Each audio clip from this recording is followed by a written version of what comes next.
Saudara, insiden tertabraknya KRL Jakarta Cikarang di stasiun Bekasi Timur berawal dari tertabraknya taksi di perlintasan dekat bulak kapal oleh KRL lainnya.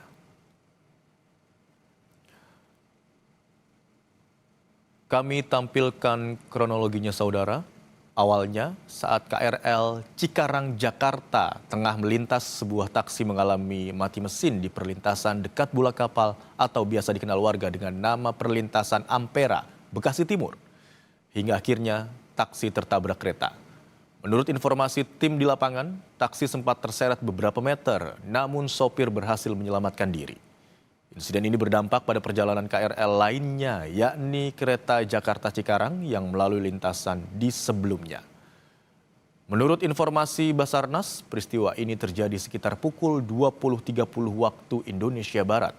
Tertabraknya taksi oleh KRL Cikarang Jakarta turut berdampak pada perjalanan kereta lain, yaitu kereta Jakarta Cikarang yang menggunakan jalur di sebelahnya. Kami ulang kembali pemirsa, awal mula kejadian sebelum tertabraknya KRL Jakarta Cikarang di stasiun Bekasi Timur. Beberapa saat sebelumnya, saat KRL Cikarang Jakarta tengah melintas, sebuah taksi mengalami mati mesin di perlintasan dekat bulak kapal atau biasa dikenal warga dengan nama perlintasan Ampera, Bekasi Timur. Hingga akhirnya taksi tertabrak kereta. Menurut informasi tim di lapangan, kereta sempat terseret beberapa meter, namun sopir berhasil menyelamatkan diri. Insiden ini berdampak pada perjalanan kereta lainnya, yakni kereta Jakarta Cikarang yang melalui lintasan di sebelahnya. Menurut informasi Basarnas, peristiwa ini terjadi sekitar pukul 20.30 waktu Indonesia Barat. Tertabraknya taksi oleh KLL Cikarang Jakarta turut berdampak pada perjalanan kereta lain, yaitu kereta Jakarta Cikarang atau disebut sebagai relasi Kampung Bandan Cikarang yang menggunakan jalur di sebelahnya.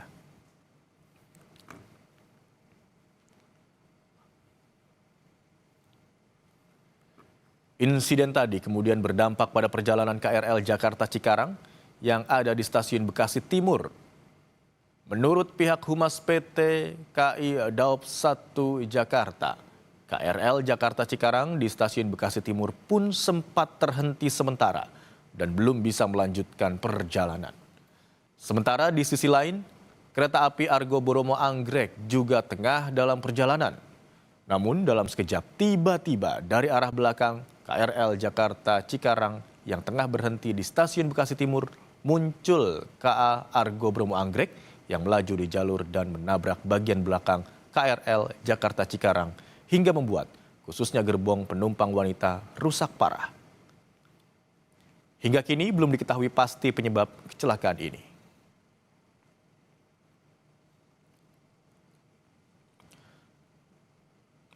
Dan berikut saudara kami gambarkan jalur perlintasan KRL Cikarang Jakarta dan juga sebaliknya.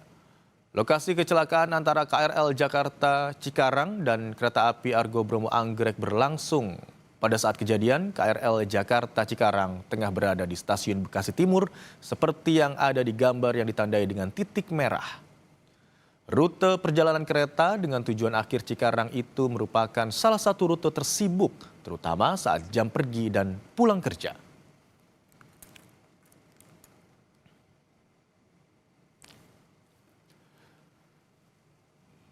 Dan saudara, untuk membahas tentang kecelakaan kereta api Argo Bromo Anggrek yang menyeruduk KRL di stasiun Bekasi Timur, Kabupaten Bekasi, kita sudah terhubung dengan penasihat masyarakat transportasi Indonesia, Ellen Tangkudung.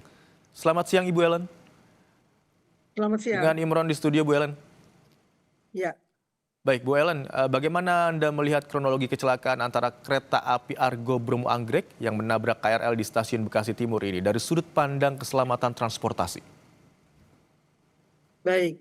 Pertama-tama saya ingin menyampaikan duka yang sangat mendalam untuk semua korban, baik meninggal dunia maupun luka-luka, terutama kami dari masyarakat transportasi Indonesia sangat prihatin akan kejadian ini dan semoga tidak terulang lagi.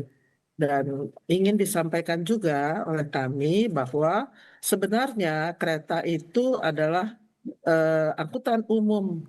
Jadi dari sisi transportasi ya, angkutan umum yang paling aman. paling berkeselamatan ya. Jadi semuanya bisa dihandle gitu, bisa diinikan karena sudah punya jalur sendiri. Namun apapun ada teknologi di situ, ada manusia juga di situ yang mengelola. Nah, itu dulu ya. Nah, untuk kejadian di Bekasi, Stasiun Bekasi Timur, ya, saya hanya bisa mendapatkan informasi dari media selama ini ya. Jadi belum ada informasi yang resmi hasil dari penyelidikan atau investigasi oleh KNKT yang mungkin lebih teliti ya. Namun dari apa yang dilihat, apa yang disampaikan itu eh, kita melihat bahwa ini adalah suatu kecelakaan yang kalau menurut saya harusnya tidak perlu terjadi, walaupun ada kejadian kecelakaan eh, taksi ya di depannya, harusnya di belakangnya itu sudah ada peringatan-peringatan sebelumnya yang menurut saya kalau sekarang ini harusnya teknologi komunikasi itu sudah bisa melakukan peringatan itu gitu ya untuk kereta di belakangnya supaya tidak terjadi tabrakan atau paling tidak mengurangi kecepatan dari kereta antar kota yang akan lewat. Dan saya juga belum tahu ya karena tidak ke lokasi apakah di stasiun Bekasi Timur itu ada jalur yang bisa mengalihkan perjalanan atau ada double-double track di situ ya. Karena sebenarnya sejak zaman Belanda itu stasiun-stasiun semua juga punya track yang bisa mengalihkan perjalanan khusus di stasiun ya karena ada kemungkinan kereta yang berhenti.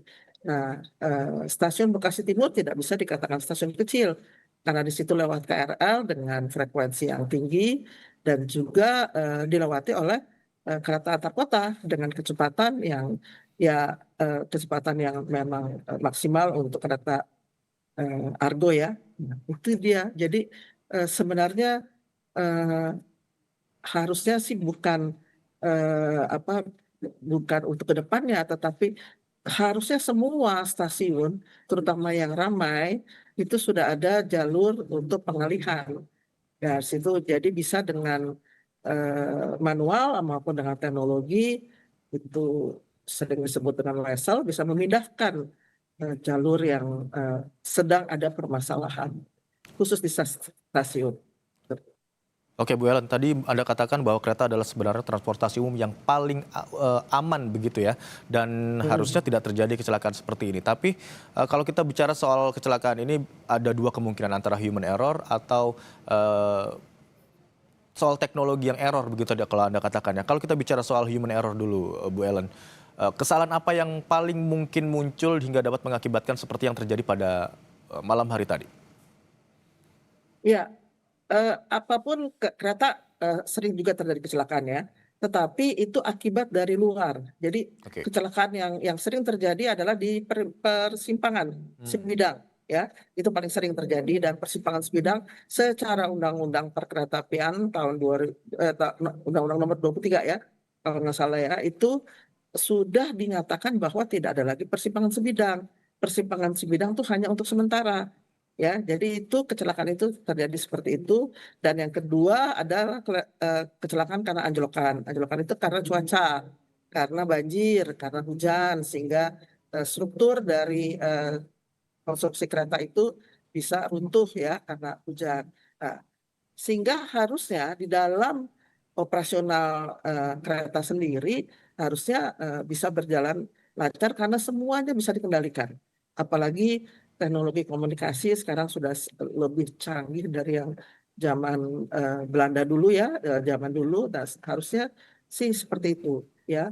Nah, saya sebenarnya tidak bisa menyatakan sekarang Oke. ini human error atau teknologi error ya, tetapi itu yang harus diinvestigasi ya, karena walaupun memang ada kecelakaan persimpangan di depannya, tetapi di belakangnya harusnya bisa teknologi itu bisa bisa memberikan peringatan dini ya harusnya ya. Eh, Walaupun harus diinvestigasi mungkin sudah ada, tetapi bagaimana teknologinya macet atau apa ya. Tapi itu yang harus diselidiki menurut saya. Oke. Bu Ellen, yang juga menjadi sorotan adalah terkait dengan jalur yang seharusnya berbeda ya. Kok izin koreksi kalau saya salah. Seharusnya ada 2 jalur atau 2 petak begitu ya Bu, antara kereta komuter lain atau KRL komuter lain dengan kereta api jarak jauh dengan kecepatan yang kita tahu sangat cepat begitu, lebih cepat begitu Bu. Namun nanti kita akan bahas usai jeda. Bu Ellen, tetaplah di Breaking News Kompas TV.